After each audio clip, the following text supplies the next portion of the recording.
Sa video na ito, gusto ko i-share sa inyo ano ba ang makikita nyo dito sa sentrong bahagi ng Tagum City kapag gabi, at saka gamit itong GoPro Hero 8 Black kung sulit pa ba ito bilang isang action cam na magagamit mo sa pagmomotovlog, lalong-lalo na sa gabi, kung maganda ba ang kuha nito o hindi. Tara, panoorin nyo po ito hanggang matapos.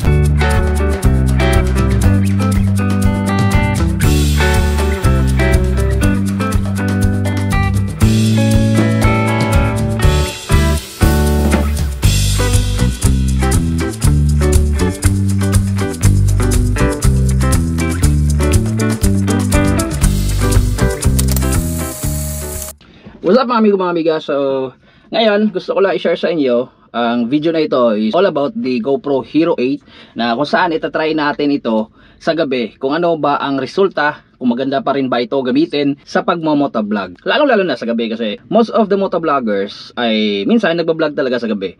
So titingnan natin kung maganda ba ang kuha nito at worth it pa ba ang ganitong klaseng mga action cam, na kung saan marami na naman ang lumabas na mas bago at mas magandang mga action cam. But if you have this kind of GoPro Hero 8 Black, titingnan natin kung worth it pa ba para sa mga katulad natin ng mga simpleng content creator or mga small YouTuber. Ititesting natin na mamaya kung maganda ba ang kuha nito when it comes sa mga madilim na daan. So tara, panoorin nyo ito hanggang matapos. Let's go! So ayan, isang mapagpalang gabi sa inyong lahat dyan mga amigo, mga amiga. So dito natin sisimulan yung ating pagbablog, no? So dito na side ay medyo madilim talaga. So makikita nyo naman at ma-observe kung maganda ba talaga itong GoPro Hero 8 sa ganitong klaseng mga daan na sobrang dilim at saka medyo mahina din yung aking ilaw sa aking motor. At dito na side makikita nyo po yung green na mga ilaw na nasa gilid. Ayan po ang bike lane na kung saan ay magkabilaan po yan na para sa safety po ng mga nagbabike. Kasi marami din pala yung mga nagbabike dito, no? Lalo na kapag gabi, para at least safe po sila nasa gilid lang. At dahil din sa napakatuwid po ng daan dito na side ng Apocon Road, kaya marami yung mga kamote, lalo na kapag madaling araw, mabilis magpatakbo at hindi humihinto na intersection. Kaya dito din na side sa may kanto ng papasok ng New City Hall, marami yung na-aksidente dito na kung saan marami yung napatal at saka marami din yung mga nadamay dahil sa kamutihan na mga ginagawa ng ibang mga rider. Kaya yan, yung iba nadadamay, especially sa mga nagbabike dahil na hindi nakikita, ayan, ginawan sila ng bike lane sa gilid. At nga pala, no, ang gamit natin na resolution sa GoPro Hero 8 ay 1080p 24fps para hindi masyadong mabigat sa memory, dahil nga ito ay raw motovlogging, tuloy-tuloy po yung pagmamotor natin while nagkukwento at saka nagsasalita sa loob ng helmet. At syempre for me, hindi ko na kailangan i-explain pa o elaborate pa yung mga detalye patungkol sa GoPro Hero 8 sa ngayon, kasi hindi naman ako magaling sa mga detalye patungkol sa mga action cam at ano-ano ba mga kailangan yung i-set up sa action cam. Basta sa akin is factory lang na setup at saka ginagamitan ko lang talaga siya ng 1080p 24fps para hindi mabigat sa memory ang pagre-record. So again, klaro, no, huwag nyo sana akong tatanungin patungkol sa tamang setup o detalye na dapat nyong gagamitin sa action cam nyo. Basta ang akin lang is yung resolution na ginagamit ko talaga is 1080p 24fps. Dahil nga sa kapag tatanungin nyo ako, hindi naman talaga ako magaling at mayroong malaking kaalaman patungkol sa mga ganyang detalye, no, na setup ng inyong camera. Kasi for me, mas mabuti yung honest tayo at maging totoo tayo sa ating mga ginagawang content kaysa yung magpanggap tayo na alam natin yung lahat na hindi naman talaga. So yun ang karakteristik ko. So anong alam ko, yun lang talaga. At ngayon ay papunta tayo sa sentrong bahagi ng Tagum City para maipakita at maibahagi ko sa inyo kung ano makikita nyo dito sa amin kapag gabi. So ayan, what do you think? Ano ang masasabi nyo sa kuha ng GoPro Hero 8 kapag gabi? So paki-comment na lang below, at saka kung bago ka pa lang dito sa aking YouTube channel, sa aking video, don't forget to like, share, at paki-subscribe na lang din. Then click the bell para updated kayo sa mga bago nating uploads.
mga amigo mga amiga, dito na po ako sa sentro bahagi ng Tagum City na kung saan ay nasundan ko po ito sila madam na paliko sa left side na bahagi at si madam naman ay nag hand signal para mas safe at makita talaga ng sumusunod sa kanila. At ito naman po makikita nyo dito sa sentrong bahagi ng Tagum City na kung saan ay talagang napakaraming mga tao at buhay na buhay ang gabi kahit nasa alas 8 na ng gabi. Yan po ang makikita nyo dito sa amin. So medyo may build up na kaunti na traffic dito sa may harap po ng Old City Hall o dating City Hall namin dito na kung saan ay ngayon ay ang Tagum Historical and Cultural Center na. Ang mismong inilagay dyan para sa mga gustong malaman ang history ng Tagum City, maaari kayong pumunta dyan at pumasok. So yan pong nota nakahiga dyan sa may historical ay umiilaw po yan. Kaso nga lang hindi na siya umiilaw ngayon kasi nga nasunog siya nung dati at hindi pa siya naayos.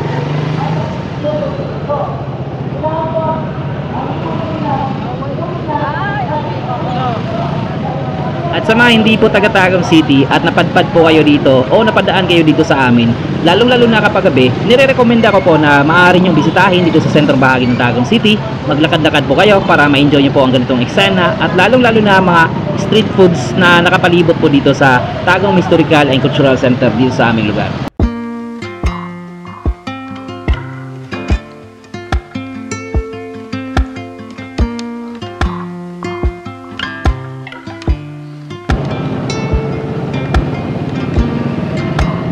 At dito naman na side, kapag gabi, marami kayo makikita ng mga street foods na nakahilera. Paikot po yan dito sa Tagum Historical and Cultural Center na maaari nyo mapagpipilian na sadyang dinadayo o pinupuntahan talaga ng karamihan dito sa Tagum City. Dahil marami po kayong mapagpipilian talaga at mabubusog kayo sa mga iba't ibang mga street foods na makikita at matitikman nyo dito na side sa aming lugar.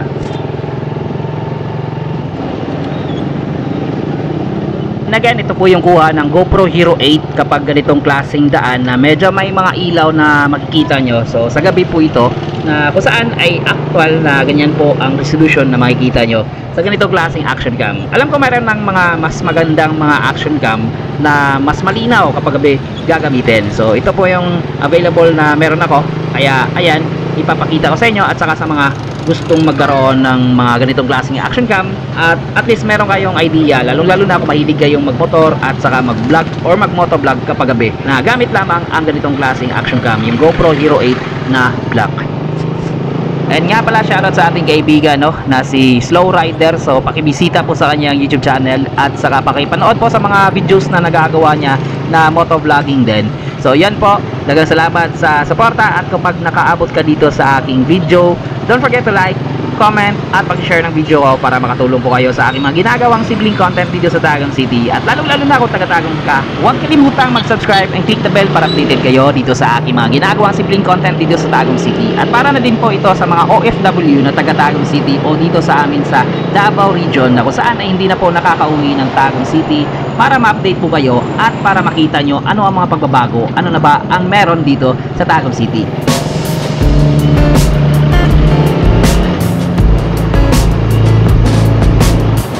At sa mga hindi po nakakaalam, ang Tagum City po ang capital city ng Davao del Norte. Once again, this is Rock Peace Bisdak. Lagi nagsasabi, always pray before you ride, ride safe always. Dagang salamat sa pagtanaw, ang pinta kanunay para wala lupig.